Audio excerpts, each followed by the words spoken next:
certificados que pongan los nombres, nombres y apellidos, así los vamos conociendo. Por favor. Si me permite, doctora, realizar una mini presentación y luego la dejo con su clase y yo quedo como moderadora para cualquier cosa. Perfecto. Bueno, chicos, bienvenidos. Mi nombre es Mayra y soy la actual secretaria de Finanzas del Centro de Estudiantes. Espero sepan aprovechar esta clase de apoyo brindada por la doctora Romina Burgoa, quien pertenece a la Cátedra B de Derecho y las Obligaciones, y a quien agradecemos por brindar este espacio para ustedes. Sepan que cualquier duda nos encuentran en el Centro de Estudiantes o en el box de lunes a viernes de 7 a 21 horas, estamos de corrido, o por nuestras diferentes redes sociales. Cualquier cosa me hablan al chat por privado, yo estoy acá y les paso las redes sociales. Así que bueno, muchas gracias y lo dejo con la doctora. Es su clase, doctora. Bueno, muchas gracias. Voy a poner compartir pantalla.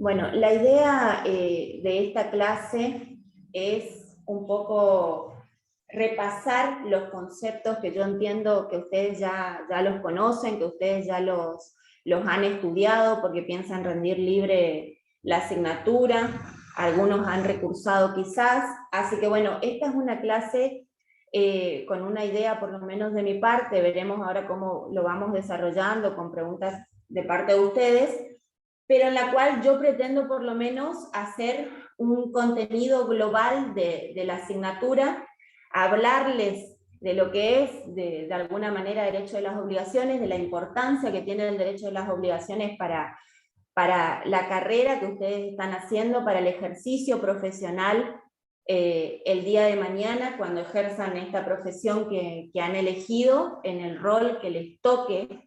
Las obligaciones tienen una función sumamente importante. Todas las actividades que ustedes realizan tienen que ver con las obligaciones, todas las actividades de contenido económico, digo, ¿no? Porque ustedes saben que esta es una materia de contenido económico, de contenido patrimonial. Es decir, se ubica dentro del derecho patrimonial. A nosotros lo que no tenga contenido económico acá en derecho de las obligaciones no nos interesa. En derecho de las obligaciones, y digo derecho de las obligaciones, y digo derecho de daños también, cátedra a la cual también pertenezco con el doctor Claps como titular. Entonces, todo lo que tenga contenido económico a nosotros nos interesa. Lo que no tenga contenido económico, sea el derecho extra patrimonial, está fuera de nuestro ámbito de estudio. No nos interesa, no nos incumbe. Entonces, ubicándonos dentro del derecho privado, obviamente, dentro del derecho civil, dentro del derecho privado, en la esfera del derecho civil, con contenido económico, es decir, dentro del derecho patrimonial, acá nos ubicamos, o acá se ubica esta materia de derecho de las obligaciones. Les digo ya, porque por ahí me olvido, cualquier pregunta habiliten los micrófonos, no hay ningún inconveniente y la realizan. Esta definición que ven ahí en pantalla ustedes de derecho de las obligaciones la da Giorgiani, es una definición bastante completa, al igual que la que da Pizarro, y al igual que la que establece el Código Civil y Comercial en el artículo 724, que vamos a ir viendo. Como les dije, voy a tratar de hacer una especie de englobe de la materia. Primero y principal, decirles que la unidad 1, cuando ustedes estudian la unidad 1 de cualquier asignatura que estudien, la unidad 1 es la parte de introducción a la materia, de introducción a la asignatura, pero que comprende todo lo que ustedes van a ir viendo a lo largo de la asignatura, a lo largo del programa con el que deben estudiar, ¿no? Deben tener sí o sí el programa de estudio para poder estudiar, para poder seguir punto por punto. Lo otro que yo siempre aclaro y le digo a los alumnos, y no quiero dejar de hacerlo acá, es el Código Civil y Comercial. Esta, al igual que el derecho de daños, esta materia, derecho de las obligaciones, es una materia sumamente codificada.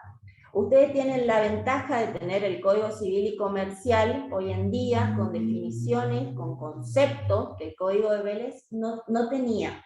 Porque el Código de Vélez era un código que no brindaba conceptos, porque así lo entendía Vélez Sarsfield siguiendo a Freitas. Entonces, este Código Civil y Comercial que ustedes tienen hoy en día para estudiar es un código conceptual.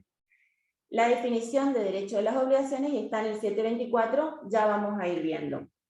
¿Qué dice Giorgiani? Dice, es obligación aquella relación jurídica en virtud de la cual una persona determinada llamada deudor está vinculada a un comportamiento patrimonialmente valorable para satisfacer un interés, aunque no sea patrimonial, ya lo vamos a ver, de otra persona determinada llamada acreedor que tiene derecho al comportamiento por parte de la primera. Tanto este concepto como el concepto de Pizarro, que habla de relación jurídica en virtud de la cual el acreedor tiene un derecho subjetivo a exigir del deudor una determinada prestación patrimonialmente valorable, orientada a satisfacer un interés lícito, y ante el incumplimiento, esta es la parte que agrega Pizarro, ¿no? Y ante el incumplimiento a obtener forzosamente la satisfacción de dicho interés, sea en especie o de manera equivalente. Tanto una definición como la otra nos dan elementos claves para identificar cuándo vamos a estar frente a obligaciones. ¿Cuáles son esos elementos claves? Primero, la relación jurídica o la situación jurídica o el vínculo jurídico. ¿Entre quiénes? Entre acreedor, por un lado, o sujeto activo, como lo llamamos nosotros, y deudor, por otro lado, o sujeto pasivo, como llamamos nosotros. Es decir, tenemos, primero y principal, una relación jurídica, no entre cualquiera, no, entre un sujeto activo y un sujeto pasivo, entre un deudor y un acreedor. Esa relación o vínculo se da pura y exclusivamente entre ellos. Y digo entre ellos como primera medida, porque las obligaciones pueden ser de sujeto plural o de sujeto singular, o sea, pueden ser de sujeto singular un acreedor y un deudor, o podemos encontrarnos con varios acreedores y varios deudores, y ahí la situación se empieza a complicar un poquito más. Ahora, fíjense también que de ambos conceptos surge que esto que yo les decía al inicio, tiene contenido económico, tiene contenido patrimonial. A nosotros no nos interesa lo que no tenga contenido económico. Los derechos personalísimos, el derecho al honor, el derecho a la vida, el derecho a la salud, a la integridad física, son derechos personalísimos, inherentes a la persona, pero que para nosotros no tienen contenido patrimonial. Nosotros vamos por lo que tiene contenido económico. Ahora bien, el interés que persigue el acreedor puede o no tener contenido económico. ¿Por qué digo esto? Porque puede suceder que el objeto que persigue el acreedor, el objeto de las obligaciones, que también es un elemento esencial, de las obligaciones, sí o sí tiene que tener contenido económico. Eso no está en discusión, y eso surge de que nuestra materia es una materia de contenido patrimonial. Ahora bien, el interés que el acreedor persigue puede o no tener contenido económico. Ejemplo, siempre yo lo pongo en clase. Ustedes van al cine, sacan una entrada para ir al cine. Bien, perfecto, pagan esa entrada. ¿Qué están haciendo? ¿Están contrayendo una obligación? ¿Es un contrato? Sí, es un contrato. Entonces, están contrayendo una obligación. ¿Tiene contenido económico? Sí, perfecto. Van, pagan el precio de la entrada, por ende acceden a la entrada e ingresan a ver la película. Ahora, el interés que ustedes persiguen al hacer esa actividad patrimonialmente valorable, no tiene contenido económico. Puede tener un contenido de recreación, puede tener un contenido de que ustedes quieran distraerse el fin de semana realizando una actividad recreativa con su novio, novia, amigos, etc. ¿Me siguen? Entonces, ese interés que persigue el acreedor no siempre tiene contenido económico. Ahora, el objeto de la obligación siempre tiene que tener contenido económico. El 724 del Código Civil y Comercial, como les dije al inicio, le da una definición a ustedes de lo que son las obligaciones. La obligación es una relación jurídica, dicen ahí los codificadores, que como ustedes sabrán son todos, o han sido todos jueces, en virtud de la cual el acreedor tiene derecho a exigir del deudor una prestación destinada a satisfacer un interés lícito. Esto de licitud agrega el 724. Y ante el incumplimiento, a obtener forzadamente la satisfacción de dicho interés. ¿Por qué les dice esto?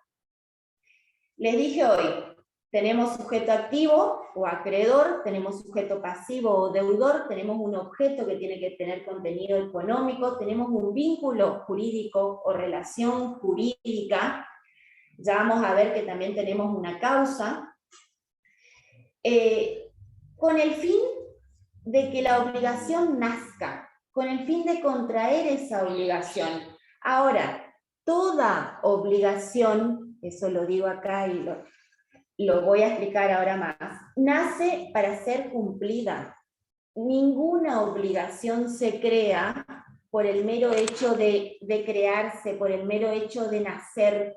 Ustedes celebran un contrato de compra y venta de lo que quieran, no sé, una compra por Mercado Libre, por ejemplo, ahora que está muy de moda, ahora que hay descuentos, ¿están realizando una obligación, están contrayendo una obligación? Sí, ustedes están abonando un precio por el cual les tiene que llegar una mercadería en X cantidad de tiempo. Ahora, si a ustedes no les llega la mercadería, sumado al hecho de que esa es una relación de consumo, ¿no? Pues esta materia tiene una estrecha relación con el derecho del consumo, con la ley de defensa al consumidor y al usuario, no les llega esa mercadería por la cual ustedes ya pagaron, hicieron el depósito, la transferencia, pasaron su tarjeta de débito, crédito, el Mercado Pago, lo que ustedes quieran, y no les llega esa mercadería, ¿ustedes qué van a hacer? Van a exigir forzadamente la satisfacción de ese interés. ¿Cómo? Con los medios legales o las formas de ejecución de las obligaciones, que esos son los efectos, unidad 8. Unidad 8. Empiezan a ver ustedes ahí los medios de ejecución. ¿Cómo hacemos efectivo eso que nosotros contratamos, eso que nosotros creamos? O sea, las obligaciones. ¿Cómo las hacemos efectivas? Bueno, a través de los diferentes tipos de ejecución, que son las medidas cautelares, la ejecución forzada, etcétera, etcétera, que ya vamos a ir viendo. Yo lo que quiero es que ustedes vayan comprendiendo de alguna manera un análisis global. Esto del vínculo jurídico, les dije, es un elemento esencial. Las obligaciones para nacer necesitan sí o sí unidad 2, esto ya es unidad 2, elementos esenciales, elementos característicos de las obligaciones sin las cuales no van a existir, sin las cuales simplemente van a tener cualquier otra figura jurídica, pero no una obligación. Uno de ellos es el vínculo jurídico. Esto de la relación jurídica o vínculo jurídico, yo siempre digo en clase, es una línea imaginaria, un hilo imaginario. Figúrenselo así, digamos, que une al acreedor con el deudor, que une al sujeto activo con el sujeto pasivo. Ese hilo imaginario, porque ustedes no ven la relación jurídica, ustedes al momento de contratar, al momento de generar una obligación, no ven el vínculo jurídico. ¿Dónde está ese elemento? Van a decir ustedes, bueno, es imaginario. es imaginario. Esto lo estoy poniendo de alguna manera filosófica para que ustedes puedan comprender. Es una brecha imaginaria que va a unir a las partes. Y ustedes pueden decir, bueno, pero eso está claro, profesora, eso es una obviedad lo que usted está diciendo. Sí, bueno, pero ese vínculo jurídico, ese hilo imaginario, va a unir únicamente a las partes. No va a unir al acreedor con el hermano del deudor, al acreedor con el hijo del deudor, al acreedor con la esposa del deudor. Va a unir al acreedor con el deudor. Entonces, no es tan de poca importancia esto de la relación jurídica o del vínculo jurídico. Obviamente, los causavientes, llegado el fallecimiento del deudor, tendrán que responder, ¿no? Y ahí el vínculo jurídico sufre una modificación. Ahí varía el vínculo jurídico, cambia de sujeto. ¿Me siguen? ¿Sí? ¿Seguimos? Sí, profesora, sí. Seguimos.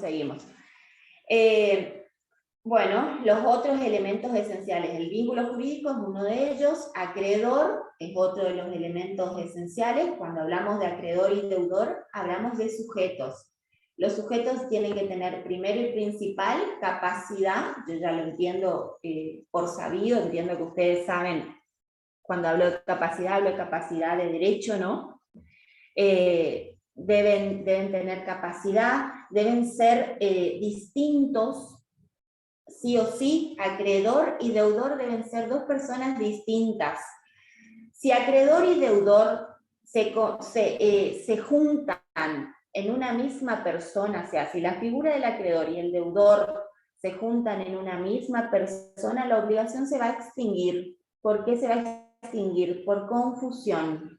La confusión es un modo de extinción de las obligaciones, lo llevo al final del programa, por el cual la obligación deja de existir. Ejemplo, yo le debo, yo hago una contratación con mi padre, por la cual mi padre me vende a mí un terreno, un inmueble, un campo.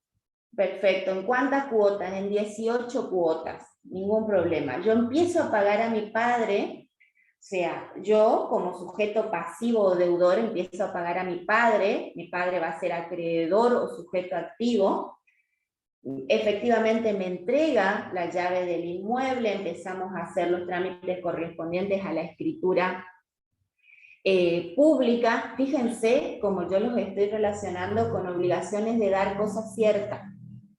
Por ejemplo, para constituir derechos reales, en este caso puntual. Eso es lo que yo estoy tratando de hacer en esta clase, digamos. Que ustedes, la asignatura es un todo, es un todo, entonces se relaciona completamente. Bueno, les decía, yo le estoy pagando a mi padre por mes, 18 cuotas, el inmueble que él me había vendido. Y mi padre efectivamente fallece en la cuota número 5, fallece. ¿Qué va a suceder ahí? Se extingue, vamos a suponer que todavía no está la escritura hecha, etcétera, etcétera. Bueno, ahí lo que pasa es que se confunden la figura del sujeto activo o acreedor con la figura del sujeto pasivo o deudor. Se confunden en una misma persona. En este caso, yo no puedo decir, me voy a pagar a mí misma las restantes cuotas que quedan. ¿Me explico? Yo voy a heredar de mi padre, ustedes saben que los sujetos también son los sucesores, los legatarios, esto es unidad 2. Entonces yo como sucesor de mi padre, voy a iniciar el proceso sucesorio, voy a abrir la herencia, le voy a decir, mi padre es acreedor, todavía le quedaban 13 cuotas por este inmueble. Ay, yo soy único heredero. Bueno, yo me voy a pagar, no existe, no se puede, se confunde, la obligación se extingue, porque yo heredo de mi padre tanto el activo como el pasivo. Heredo de mi padre tanto las deudas como los créditos. ¿Se comprende lo que digo? Sí, profesora. Sí. Bueno, continuamos entonces. El otro elemento esencial de las obligaciones que ya hoy les adelanté que tiene que tener contenido económico es esto del objeto. El objeto debe ser idóneo, debe ser posible, debe ser lícito. Me olvidé de uno de los caracteres de los sujetos, que era determinado o determinable. Tienen que tener capacidad, tienen que ser distintos y tienen que ser determinado o determinable. Es decir, al momento del pago, al momento del cumplimiento de la obligación, el sujeto pasivo tiene que estar sí o sí determinado. Siempre pongo el ejemplo yo de los títulos al portador, los cheques, los pagarés. Ustedes tienen un sujeto, en el caso de los títulos al portador, los pagarés o los cheques, ustedes tienen un sujeto pasivo determinado, Juan Pérez. Juan Pérez es el que efectivamente tendrá que pagar la obligación. Ahora, esos títulos al portador se transmiten, bueno, una de las características de las obligaciones es que pueden ser transmitidas, se pueden transmitir. Ustedes van a ver después sesión de crédito, sesión de deuda, bueno, ya habrán visto, supongo. Las obligaciones se transmiten. Entonces, les decía, esta característica de determinado o determinable, en los títulos al portador, por ejemplo, está identificado el deudor, Juan Pérez. Ahora, el acreedor puede endosar ese título al portador, lo da vuelta, lo endosa a favor de fulano de tal, y le entrega ese título al portador, porque a su vez el acreedor era deudor de otra persona. Eso es cesión. Entonces, en lugar de pagarte en efectivo, te cedo este pagaré, te cedo este cheque, pero lo endoso a tu favor. Automáticamente cambia la figura de ¿qué? La figura del sujeto activo o acreedor cambia, se traslada, muta. Por eso el sujeto puede no estar identificado al inicio, pero sí o sí tiene que estar identificado al momento del pago. Cuando ese pagaré, ese título al portador, título ejecutivo, ¿no? Por cierto, dice pagadero, no sé, el 4 del 6, mañana 4 de junio, que se tiene que presentar al cobro, tiene que estar identificado sí o sí la figura del acreedor. ¿Al momento de qué? Al momento del pago. ¿Está? Bueno, ahora sí, volviendo acá al objeto. El objeto debe ser idóneo, debe ser posible, debe ser lícito, determinado. ¿Esto de dónde surge? Esto surge del 725 de nuevo. El texto del Código Civil y Comercial a ustedes les da las características y la definición de objeto.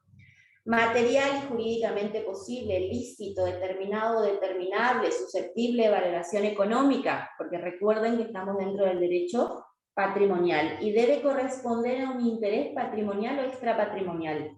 Recuerden que les dije que el interés puede no ser patrimonial. Ustedes van al gimnasio, pagan una cuota para ir al gimnasio, hacer cierta actividad deportiva, o un club deportivo donde ustedes hacen natación. El interés que persiguen no tiene contenido económico. Ustedes quieren hacer actividad física por su salud, para estar en mejor estado físico. El interés del acreedor, en ese caso del gimnasio, del club deportivo, tiene contenido extrapatrimonial. ¿Se comprende? Bueno, esto del objeto, yo no puedo decir, bueno, a ver, les vendo el puente General Belgrano. No, eso no es un objeto que esté en el comercio, que yo lo pueda vender, que lo pueda enajenar, que pueda contratar. Bueno, eso es el objeto, otro de los elementos esenciales de las obligaciones. La causa fuente no es más ni menos que de dónde nacen las obligaciones, de dónde surgen, cómo se crean ¿Por qué se crean? Obviamente, la fuente por excelencia del derecho de las obligaciones es el contrato. Eso no hay ninguna duda, la mayoría de las obligaciones nacen de fuente contractual. Esto que yo les decía del ejemplo de las compras por internet, tienen origen contractual.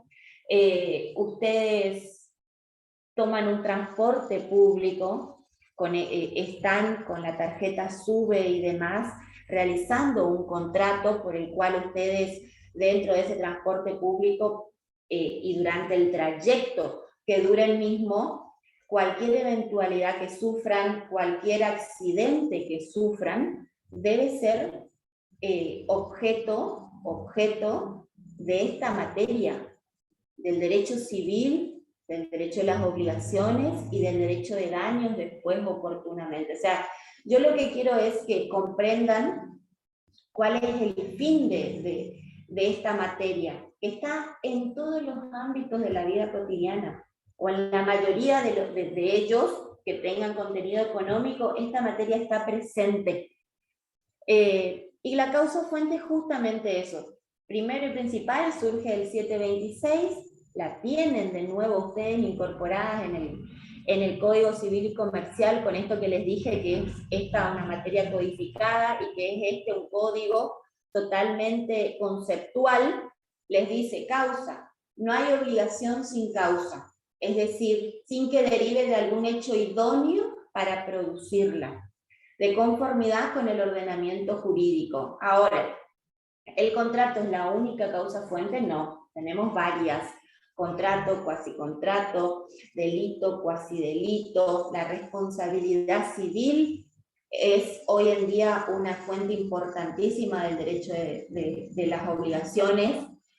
¿Qué es responsabilidad civil? Justamente lo que ustedes van a ver en la materia que sigue a esta, que es derecho de daños, con todos los presupuestos que implica la responsabilidad civil, antijuridicidad, relación de causalidad, factor de imputación y el daño propiamente dicho, es fuente del derecho de las obligaciones. Ustedes tienen un accidente de tránsito,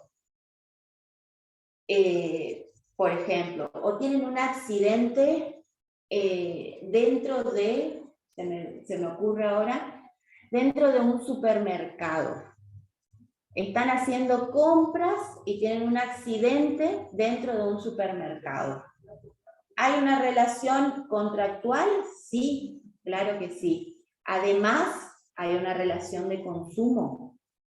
Es decir, a ustedes los va a amparar no solo el Código Civil y Comercial, sino la Ley de Defensa al Consumidor y al Usuario, 24240. Entonces, vamos a suponer ustedes se cortan con un vidrio dentro de un supermercado. ¿Qué es eso? ¿Qué interviene ahí? Y ahí interviene la responsabilidad civil. Ustedes van a querer que producto del siniestro que sufrieron, no sé, se los indemnice, se paguen todos los gastos médicos que tuvieron que erogar, se les pague, no sé, si tuvieron que hacerse cirugías, les sean abonadas. Bueno, eso, todo eso es responsabilidad civil, ¿no? Bueno, en líneas generales y a grandes rasgos, acá lo estoy mencionando. Lo que importa es la causa. ¿Tiene una causa? Sí. En este caso estoy mencionando contractual. ¿Pero es la única? No. Está el delito, el cuasidelito, el cuasicontrato, que es una figura que si bien el Código Civil y Comercial no la define, sí define, por ejemplo, la gestión de negocios, que sería como una especie de cuasicontrato. Pero no hay obligación sin causa, otro de los elementos esenciales para que existan las obligaciones. Hasta acá les hice una mezcla de la primer parte, digamos. Faltan los elementos accidentales, que yo entiendo que ustedes ya lo conocen, que son elementos que no hacen falta que estén en la obligación para que ésta sea tal. ¿Cuáles son? La condición, el plazo y el cargo. Pueden o no estar, ahora una vez que fueron incorporados, se tornan elementos esenciales para la obligación. Y acá vemos una de las tantas clasificaciones de las obligaciones ahí en pantalla. Hay muchísimas clasificaciones de las obligaciones. Una es esta. Si tenemos en cuenta el objeto de las obligaciones, vamos a hablar de obligaciones de dar, de obligaciones de hacer y de obligaciones de no hacer. Cuando hablamos de obligaciones de dar, también tenemos diferentes subespecies dentro de las obligaciones de dar. Por ejemplo, obligaciones de dar cosas ciertas, les decía yo hoy, obligaciones de dar cosas ciertas. El inmueble ubicado en calle Santa Fe al 425, inscripto en el registro de la propiedad al folio real, matrícula tanto. Eso es una obligación de dar cosas ciertas. El vehículo marca Toyota Corolla, dominio AAXXX. ¿Se comprende? Esas son obligaciones de dar cosas ciertas, determinadas. El caballo de carrera, el rayo. Siempre yo pongo ese ejemplo, por ahí si hay algún alumno sabrá. El caballo de carrera, el rayo. Yo me comprometo a entregar esa obligación de dar. Es una obligación de dar una cosa cierta, determinada, pues yo tengo que entregar ese caballo de carrera y no puedo entregar otro caballo de carrera. Ahora, las obligaciones de dar también pueden ser de género. ¿Se me escucha? Pregunto, porque... Sí, se le escucha. Bien, bien, continúo. Las obligaciones de dar, les decía, también pueden ser de género. Ya las voy a mencionar acá. Un caballo de carrera de mi estancia. Bueno, ahí hay una obligación de género. Yo sé que tengo que entregar un caballo de carrera, pero no sé cuál. Uno de todos los que yo tengo en el establo, en la estancia, etcétera, etcétera. Obligaciones de dar sumas de dinero, también las encuentran dentro de las obligaciones de dar, del 765 del Código Civil y Comercial, obligaciones de dar sumas de dinero, con las características que las obligaciones de dar sumas de dinero tiene, que son obligaciones de género. ¿Por qué? Porque el dinero nunca perece. Siempre digo yo, 100 pesos es igual a otros 100 pesos, y este otro 100 pesos será igual a este otro 100 pesos.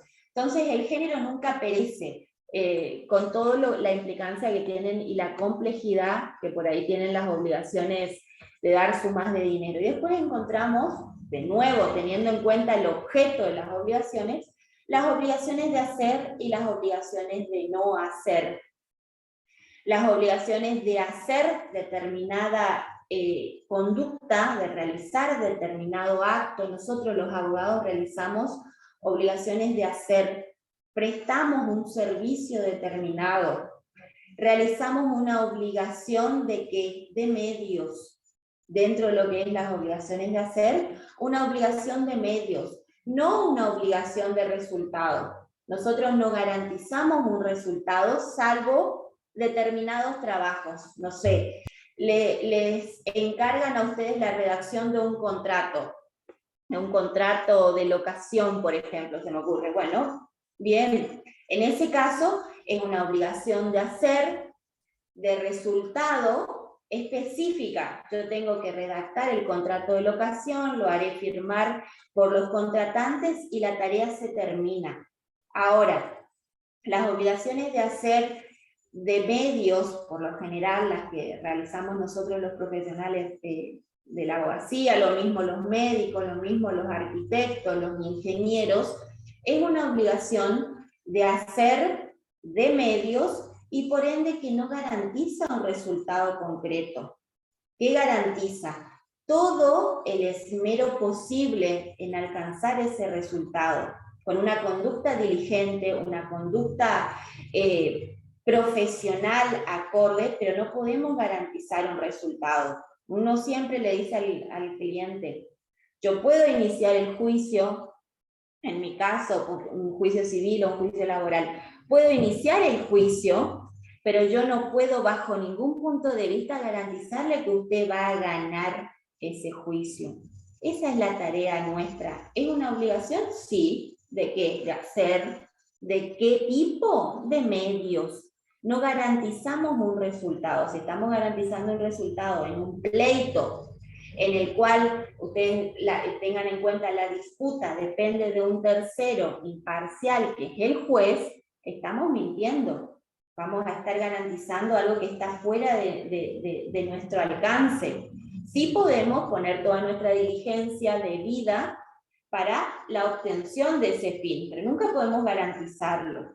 Eso a diferencia de las obligaciones de resultado, en la cual efectivamente se garantiza un resultado concreto. Levantar un muro de 3 metros medianero. Perfecto. Va el obrero, va el ingeniero, se levanta el muro de 3 metros con la dimensión X medianero. Perfecto. Obligación de hacer. ¿De qué? De resultado. Se termina con el resultado mismo. Obligaciones de no hacer, abstención. Me abstengo de realizar determinada conducta. Ejemplo, compro, y acá ha pasado en Corrientes específicamente, compro una cadena de farmacias, por ejemplo, con la condición, fíjense ustedes, me voy a unidad 2, con la condición de que no se establezca dentro del radio de la ciudad capital otra farmacia de la competencia. Por ejemplo, estoy poniendo un supuesto. Yo compro una cadena de farmacia, de no sé, una cadena de 50, 60, lo que ustedes quieran, X cantidad de farmacias, con la condición, fíjense, agrego ahí un elemento externo, con la condición de que en la ciudad capital no se establezca otra farmacia de la competencia. Se contrae la obligación, se crea, nace con una condición y a su vez con una obligación de no hacer. ¿Qué quiere decir esto? Que si la competencia viene, se instala en la ciudad capital, y pone efectivamente una farmacia, digo farmacia como supermercado, lo que ustedes quieran, ¿qué va a pasar? Va a haber un incumplimiento de la obligación, de la obligación naturalmente pactada. Porque yo la contraté, yo la pacté con una condición de no hacer, de no instalar. ¿Se comprende esto?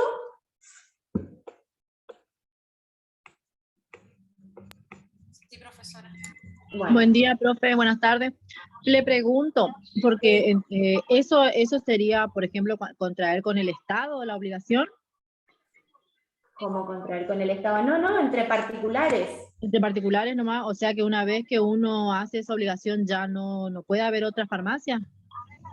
Este es un ejemplo, yo lo estoy poniendo como ejemplo. Si usted ya hace, fíjese ahí ya se fue a otro lado, pero está bien también lo que menciona para hacer la aclaración. Ustedes saben que los sujetos de las obligaciones pueden ser personas físicas o personas jurídicas. Y a su vez las personas jurídicas pueden ser de derecho público o de derecho privado. ¿Sí? Eso ustedes lo saben, unidad 2. En este caso puntual que yo dije, que yo mencioné, es entre particulares, es una contratación entre particulares, lo que no escapa a que haya una contratación así, por ejemplo, con un ente estatal. ¿Está? Pero en este supuesto que yo estoy mencionando era entre particulares, en el ejemplo digo, ¿no?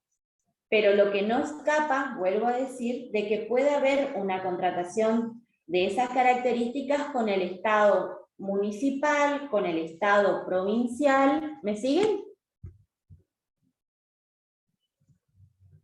Sí, doctora.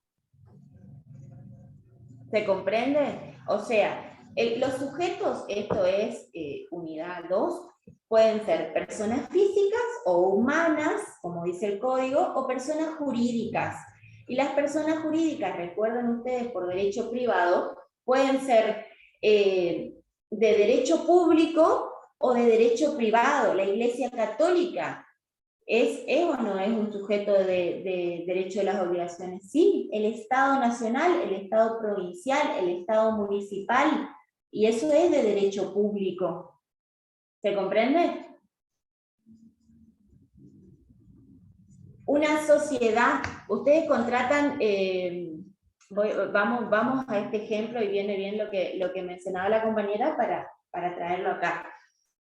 Ustedes contratan, cuando digo, por ejemplo, una red de farmacias, cuando hablo de una red de farmacias, una red de supermercado, una red de, no sé, maxi kiosco, vamos a poner cosas generales, ¿no? Vamos a suponer que no está contratando Juan con Pedro. Ahí va a estar contratando, no sé, Juan S.A. o Juan S.R.L., es decir, una persona jurídica, una sociedad anónima, una sociedad de responsabilidad limitada. ¿Se comprende? Porque, por esto que les dije, que los sujetos del derecho a las obligaciones pueden ser personas físicas o jurídicas. Una sociedad anónima, ¿qué es? Una persona jurídica. Una sociedad de responsabilidad limitada, ¿qué es? Una persona jurídica. ¿Por qué? Porque está inscripta, tiene personería. Yo siempre hago esta aclaración, la voy a hacer también acá.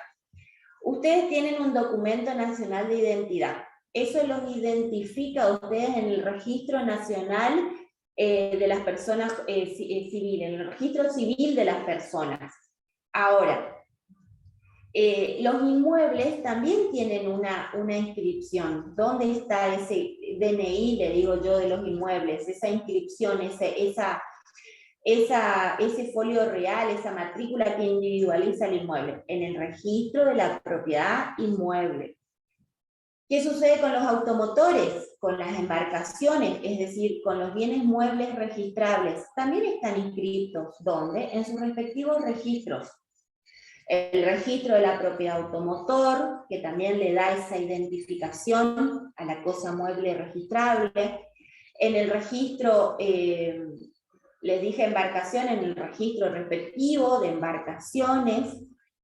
Bueno, lo mismo sucede con las personas jurídicas. Las personas jurídicas necesitan una inscripción, necesitan un nacimiento, ¿y dónde o quién les otorga esto? El registro de personas jurídicas. ¿Está? ¿Se comprende? Sí, doctora. Bueno, esta es otra de las clasificaciones. Fíjense, hoy hablábamos del objeto, hablamos de obligaciones de hacer, de no hacer, hablamos de obligaciones de dar. Acá tienen otra de las clasificaciones por el contenido de la prestación, que es algo que yo mencioné, obligaciones de medios, obligaciones de resultado. Nosotros, les dije, nos comprometemos a realizar obligaciones de medios. El médico realiza obligaciones de medios. No hay un médico que le diga, bueno, yo voy a operar y de la operación va a salir la operación va a salir realmente fructífera, va a ser fructífera, usted no va a tener ningún inconveniente, le voy a, no sé, se me ocurre ahora, extirpar el tumor. No, un médico garantiza la realización de una determinada actividad. Bueno, voy a realizar la operación quirúrgica, voy a someter al paciente, haré todo lo necesario para hacer una conducta diligente, para efectivamente cumplir el fin, pero no va a garantizar el resultado. Otra de las clasificaciones por la importancia de la prestación. Obligaciones principales y obligaciones accesorias. Obligaciones principales. Obligación de dar suma de dinero. Tengo que entregar 200.000 pesos el día 4 de junio del 2022. Obligación principal. Encima obligación de dar suma de dinero. 200.000 pesos el día de mañana. Bien, esa es una obligación principal. ¿Cuál va a ser la obligación accesoria a esa principal? Si yo incurro en mora, por ejemplo. Si llega el 4, el 5, el 6, el 7, esa obligación empieza a generar, ¿qué cosa? ¿Qué empieza a generar? Intereses, profe. Empieza a generar intereses, moratorios, punitorios, eso es una obligación accesoria. Los intereses van a ser una obligación accesoria a la obligación principal. Esa es otra de las clasificaciones del derecho de las obligaciones, que como les dije hay muchas. Esta es otra, de acuerdo al vínculo, simplemente mancomunadas. La cantidad de vínculos coincide con las partes. Fíjense lo que les dice ahí, lo que yo hoy les dije del vínculo físico, de este hilo imaginario. Va a haber tantos vínculos como partes hayan. Es decir, hay 5 deudores y 3 acreedores, pues habrá un vínculo jurídico por cada una de las partes. Eso es las obligaciones simplemente mancomunadas. Las solidarias, hay una sola prestación y cada acreedor tiene en principio, derecho a toda la prestación y esta debe ser cumplida por cualquier deudor. ¿Qué es lo que sucede en las obligaciones solidarias? Hay una única causa fuente. Hay una única causa fuente, a diferencia de las obligaciones concurrentes, donde podemos tener varias causas fuentes, varias causas de donde surgen. Las obligaciones solidarias, por ejemplo, es solidaria la responsabilidad de los padres por el hecho de los hijos. Todos los que son padres acá, bueno, habrá que diferenciar si el menor tiene menos de 10 años, mayor de 13, etcétera, etcétera. Pero en principio la responsabilidad de los padres, estoy hablando de madre y padre, o cualquiera de los tipos de vínculos paternos que existen hoy en día. Entre ellos, la responsabilidad es solidaria. Ahora, si el menor, por ejemplo, tiene 16 años, 17 años, también el menor tendrá que responder. Y ahí hablamos de obligaciones concurrentes. Los padres van a responder de manera solidaria entre ellos y el hijo va a responder de manera concurrente con los padres. Por ejemplo, ante un determinado siniestro. Yo siempre menciono el tema de los que son de acá de Corrientes, sabrán, hay grupos de menores que por ahí se juntan en la costanera y hacen acrobacias con bicicletas, con monopatines, con, no sé, diferentes tipos de elementos que pueden causar daños a terceros. Bueno, los padres frente a esos daños, vamos a suponer, no sé, rompen un espejo de un auto importado. Bueno, los padres son solidariamente responsables por el daño que ha cometido ese menor. ¿Se comprende? Y el menor va a responder de manera concurrente con los padres. ¿Me siguen?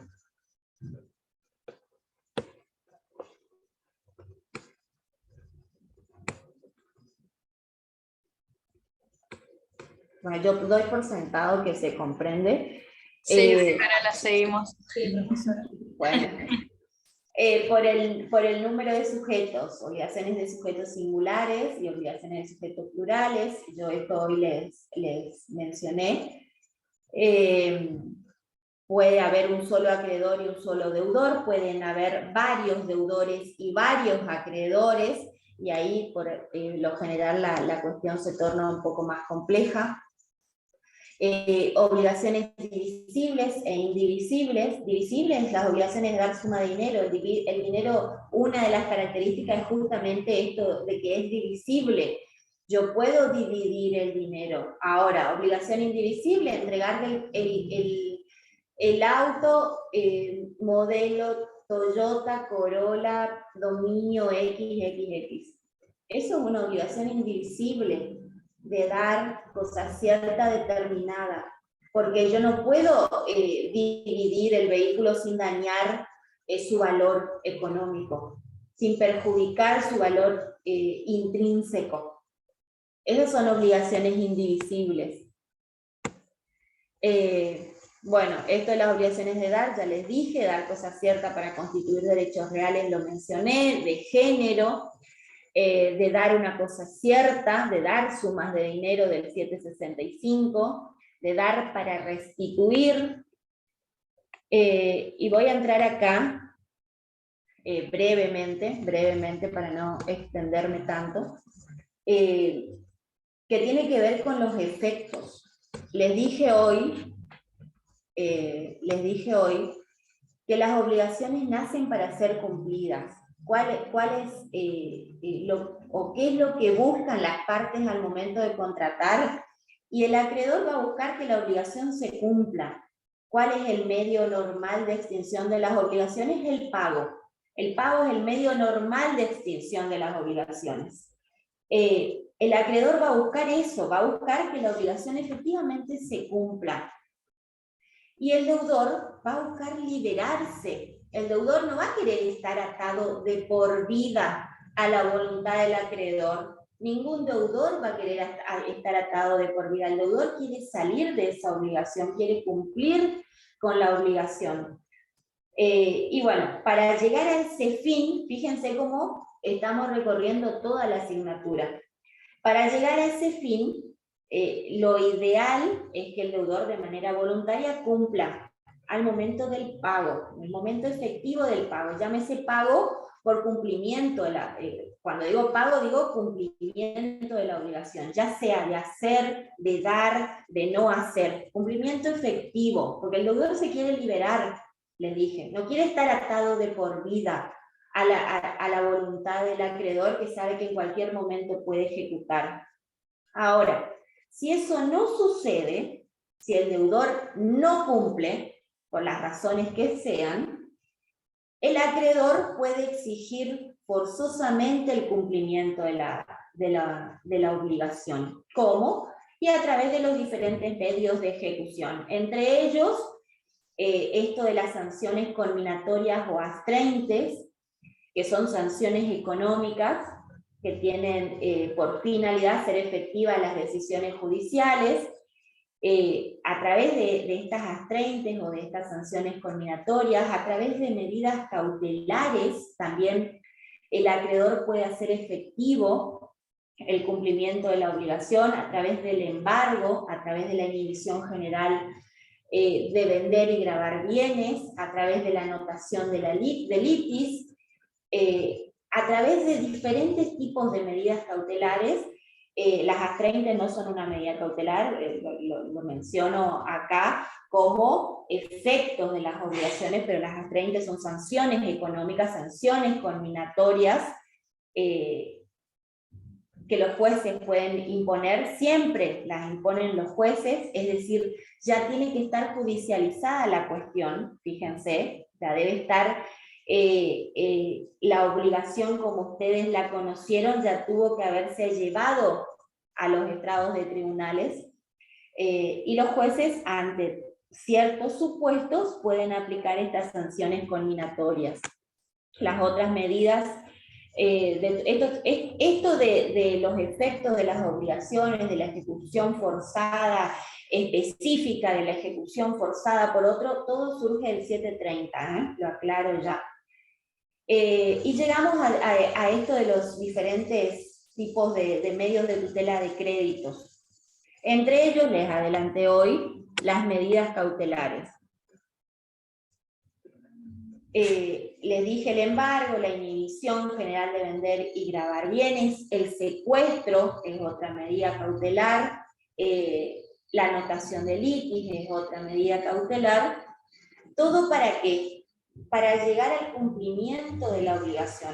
Ya no fue voluntario, ya no se hizo efectivo de manera voluntaria, bueno, se hará efectivo de manera forzosa. Y se llega al fin de la obligación, a la extinción de la obligación. Y hay diferentes medios de extinción de las obligaciones. El principal, vuelvo a recalcar, es el pago, el cumplimiento efectivo. Te entrego la cosa, te entrego el vehículo, te entrego el caballo de carrera, el rayo, te entrego el inmueble, me comprometo a realizar la demanda judicial por el juicio laboral, a iniciar la demanda por daños y perjuicios, a realizar la cirugía, a realizar efectivamente el tratamiento médico, todas obligaciones, todos cumplimientos de las obligaciones a través de lo que llamamos o conocemos como pago. Pero hay otras formas también de extinción de las obligaciones, como la transacción, la conciliación, la prescripción. Cuando hablamos de prescripción, ahí están los otros medios. Cuando hablamos de prescripción, hablo de prescripción liberatoria, no de prescripción adquisitiva, la que está en los derechos reales, a diferencia de nuestra...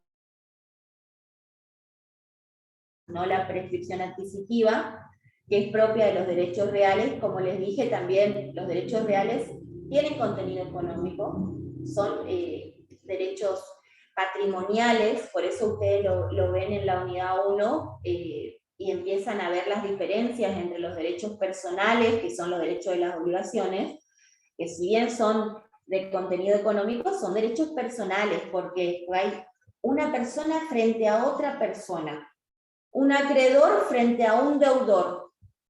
En los derechos reales hay una persona frente a una cosa.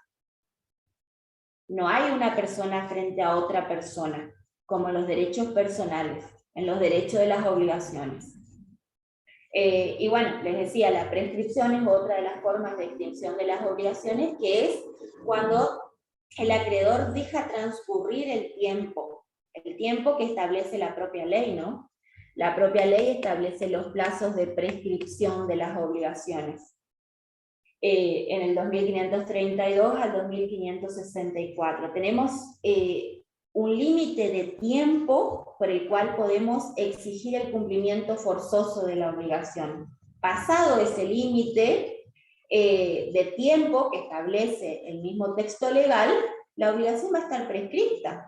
Ya no voy a poder exigir el cumplimiento de la obligación. O sea, de poder exigirlo lo voy a poder exigir, pero la otra parte, al momento de contestar demanda, va a oponer obviamente la prescripción de la acción, la prescripción liberatoria, la acción de daños y perjuicios, 3 años, la regla común, el plazo común de extinción de las obligaciones de 5, 2532 al 2564. Esto es para llegar al final, a la extinción de las obligaciones, al final de... Dejo de compartir, al final de nuestra materia. ¿Por qué? Por lo que les dije al inicio, el deudor no puede estar sujeto a la voluntad del acreedor de por vida. No puede. Por eso existe esto de la prescripción. Pero la prescripción, vuelvo a decir, liberatoria, no prescripción adquisitiva. Espero les haya servido este repaso general de la materia, un poco, obviamente, resumido, ¿no? Resumido porque no es más que eso, no es más que un mero repaso de términos, de conceptos, que yo entiendo que ustedes ya los conocen. Y ahora sí, preguntas si hay.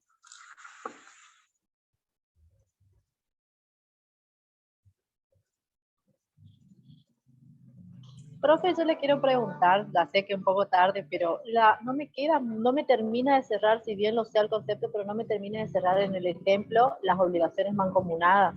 Ese siempre tengo el problemita en ese. En las simplemente mancomunadas.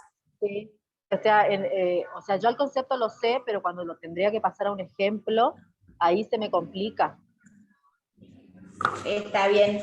¿Por qué? Porque la mayoría de los ejemplos son de obligaciones diarias o de obligaciones concurrentes.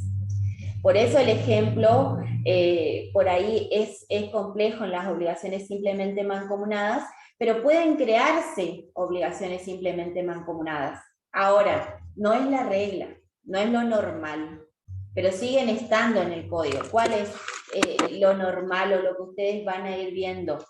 Obligaciones solidarias o obligaciones concurrentes. Es muy difícil de volcar a la práctica o de volcar a un ejemplo una obligación simplemente mancomunada. Pero existen, están en el texto de la ley. Pero en líneas generales, volcarlo a un ejemplo es muy complicado. Pero bueno, acá voy a hacer una aclaración. Al ser un derecho de contenido económico, patrimonial, les dije derecho privado, dije qué cosa, la libre voluntad de las partes. Por lo cual, si las partes contratan y estipulan que la obligación tendrá esas características de simplemente mancomunada, es decir, se tendrá que dividir en tantas partes como deudores o acreedores haya, y bueno, estará la libre voluntad de las partes, pero no es lo normal, no es la regla, ¿está? Por eso no es sencillo dar un ejemplo de obligaciones simplemente mancomunadas, porque por lo general están sujetos a la libre voluntad de las partes.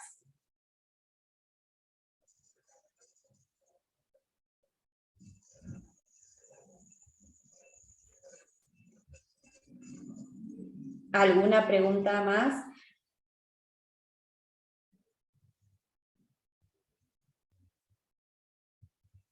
Bueno, yo entiendo que los que están acá van a rendir libre, ¿no? Profe, disculpe. Sé que la clase es de apoyo. Disculpe que no prendo la cámara, tengo problema con el internet. Es solamente de repaso, ¿no? La clase esta. Correcto. Bueno, gracias. Nosotros tenemos cursos de Derecho de las Obligaciones a los cuales ustedes pueden asistir de oyentes sin ningún inconveniente. Por ejemplo, donde se dan todos y cada uno de los contenidos de la asignatura. Eso pueden hacerlo cualquiera de las comisiones. Están los días martes, hay 2 comisiones, los días lunes hay otra comisión, de Derecho de las Obligaciones, digo, de Derecho Civil están los días martes y jueves, y hay otra los días miércoles. O sea, tienen un abanico de posibilidades para asistir como oyentes, si quieren contenidos concretos y cada uno de los puntos explicados del programa. Esta es una clase de apoyo, como bien lo dice la denominación, a los fines de que ustedes hagan un repaso general antes de la mesa libre. Porque abarcar todos los contenidos nos llevaría muchísimo. Profe, ¿qué posibilidades hay que tengamos acceso al Power? No, el Power es una mera guía, es para que ustedes no se aburran y tengan algo para mirar, para seguir, además de mi presentación, así que no hay posibilidades de acceso al Power y tampoco tiene ningún tipo de finalidad. Ustedes tienen que leer de los libros, y tienen bibliografía suficiente, tienen el libro del doctor Claps, primero y principal, lo que van a rendir con la cátedra B, que sigue punto por punto los temas del programa, lo cual ustedes son unos bendecidos, o deberían sentirse por lo menos así, de tener un libro que siga punto por punto. Ahora bien, ¿es la única bibliografía? No, obviamente pueden leer López Mesa, Pizarro y Vallespino, pueden leer, no sé, Silvestre, pueden leer lo que quieran, pueden leer Borda, el Código Civil y Comercial comentado. ¿Para qué? Para robustecer, pero no el Power, no. Profesora, buenas tardes. Sí, buenas tardes. ¿Cuántas unidades entrarían en el parcial libre? El examen libre no es un parcial, es un examen. Perdón. La metodología es por bolillero, sigue siendo por bolillero, digamos, o sea, ustedes se van a presentar en la mesa libre, tienen que sacar 2 unidades por bolillero, al azar, quiere decir esto, bolillero, dan vuelta el bolillero, cae una bolilla y esa bolilla que Sí, sale, sí, sí. esa bolilla, digo bolilla porque realmente es una bolilla, ¿no? Esa unidad que les toca es la que tienen que rendir y así repiten la acción, les sale otra y esa es la segunda. Ahí hacen un pequeño repaso con el programa, nada más que el programa pueden tener, obviamente para rendir necesitan la libreta universitaria o el DNI, hacen un pequeño repaso, vuelvo a repetir, únicamente con el programa y después rinden, o sea, 2 unidades, al azar. Claro, profesora, sí, eso entiendo, pero yo me refería a cuántas unidades entrarían para sacar 2 Las de esas 14 del bolillas. programa. Ah, 14 son, 14 bolillas, 14 unidades. Sí. Ah, está, perfecto. Sí, sí. Muchas gracias, profesora. No, de nada. Bueno, si no hay más preguntas.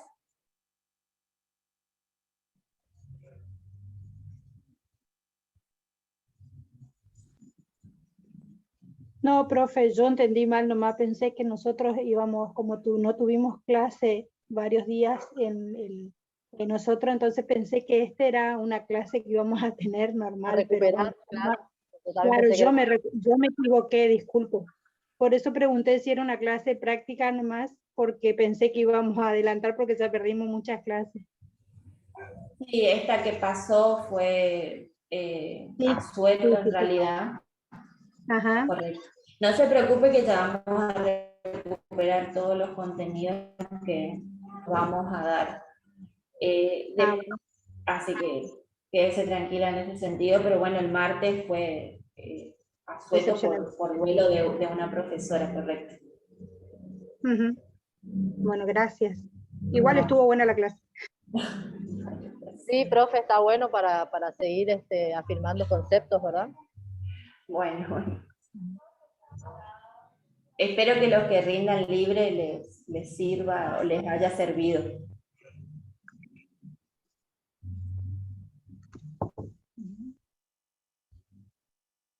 Bueno, si no hay más preguntas.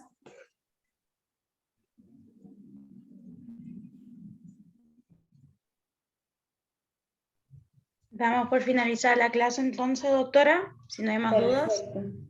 Perfecto. Bueno, muchas muchísimas gracias, chicos. Gracias, doctora, por su tiempo. Gracias. Y la Muchas clase va a gracias, estar subida en doctora. YouTube, Listo, al perfecto. canal de la Franja Morada, si alguien Bueno, quiere verla. Hasta luego. gracias. Hasta luego. Hasta luego. Gracias, profe, nos vemos el martes.